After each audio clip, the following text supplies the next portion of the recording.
Hi, my name is Jerakah Greene. I'm graduating with a BA in Creative Writing from Columbia, and this is an excerpt from my novel in progress. We are sitting on an edge jutting out into the water, our legs dangling, swinging like scissors opening and closing, snip, snip. Each swipe of our feet against the water slices the air into shreds. Hot Oklahoma air, wet in our lungs. We gargle on the in-breath, spew lake water on the out-breath. Earlier, I thought Angel might inhale my fingers, but I salvaged them from her mouth before she could swallow them down.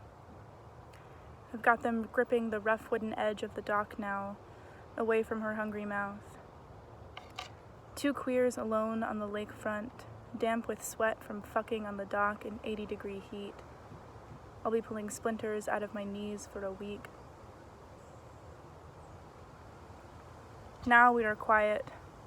The lake laps softly at the wood below us, but louder are the mosquitoes buzzing above the water and the fish leaping up to catch them. Angel is stiff. Something's on her mind. She's moody and I'm insatiable, and this is often how we find ourselves. What is it, I ask, leaning back onto my elbows on the rotting wood. She waits to answer. Dramatic pause. When she gets like this, I know to be patient. She shakes her bleached ends off her shoulders. Do you think it'll be beautiful? What will, Angel?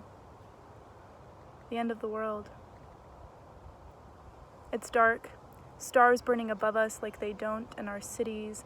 The occasional lake house light flashes in the distance along the coast when a possum or deer wanders across a driveway. Other than that, it's dark. The trees, dense and swelling with each breath, each breeze, are black against the indigo sky. This is the year the planet cracks in two. Puerto Rico is still reeling from Maria. The Bahamas are in ruins from Dorian. Up north, cities are holding funerals for ancient icebergs, while down south, cities watch bodies rotting in the heat, thoughts and prayers bubbling on their tongues.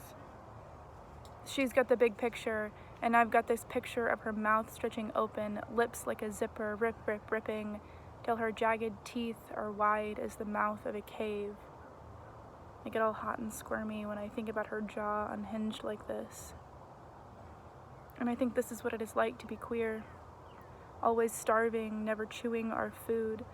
I'm picturing her looming over me with her gaping mouth, and I'm hearing this loud chomp, and then I'm looking around at the inside of her stomach.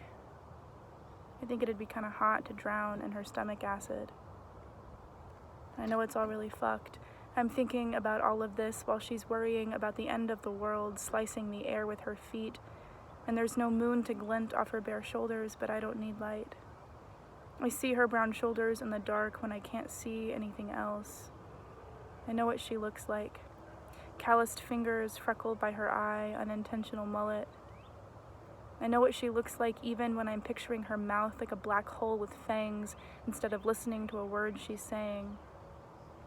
It's not like I don't care about the end of the world. It's not like my guilt doesn't choke me upon waking, but I'm lazy.